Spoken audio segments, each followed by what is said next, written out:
Oui, chers collègues, comme je vous l'ai dit, au cours de cette marche pacifique initiée par les coordonnateurs des différentes sociétés civiles de la place d'Ouvira, Fizi et ses environs, le FRDC avait accusé réception de leurs mémos transmis par le maire de la ville d'Ouvira.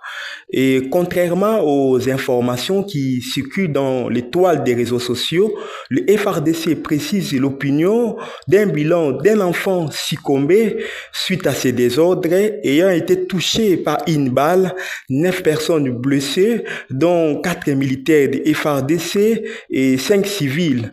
Comme vous le savez, toujours suite aux désordres des manifestants incontrôlés qui voulaient pénétrer l'enceinte de l'état-major du secteur opérationnel Sokolade Sud Kivu. Aussi, le FRDC ont déploré une chose dont un manifestant a été surpris avec une grenade pendant que les autres étaient en train de manifester pacifiquement.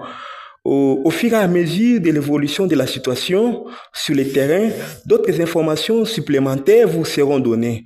Pour l'instant, il y a un calme précaire qui s'observe déjà dans la ville.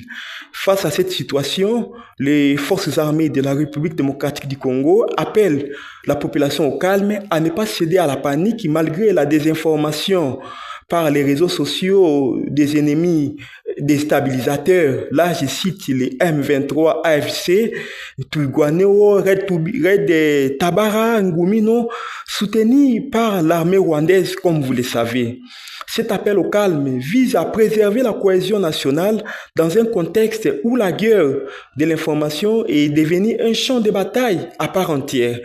Voilà un peu ce que je peux parler, conscientiser à la population. Nous avons un seul ennemi commun qui est le M23. Donc, nous n'avons plus de temps à perdre. Nous devons tous, entre nous et les Ouazalendo, nous focaliser sur cet ennemi commun qui déstabilise nos forces armées, qui déstabilise la vie de nos paisibles populations. Je vous remercie.